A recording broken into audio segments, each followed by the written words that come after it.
মাশাআল্লাহ, গন্ধরাজ গাছে ফুল ফোটা শুরু হয়ে গেছে। আসলে ওর নাম যেমন, ধরনও ওরকম। নাম গন্ধরাজ এবং এর স্মেল এতটা সুন্দরভাবে ছড়াচ্ছে। মাশাআল্লাহ,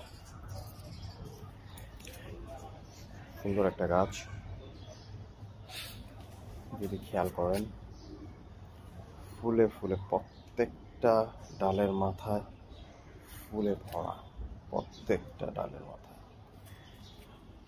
অসম্ভব সুন্দর গাছটি, ফুল ফুটছে, এত সুন্দর স্মেল ছড়াচ্ছে বলার মতো না। মাশাআল্লাহ, আবার এটা হোপফুলি কালকে ফুটবে। দোয়া রাখবেন সবাই, এবং গাছটি রিপোর্ট করব, এবং কিভাবে রিপোর্ট করছি সেটি সামনে আপনাদের সাথে শেয়ার করব। ধন্যবাদ সবাইকে। আসসালামু আলাইকুম।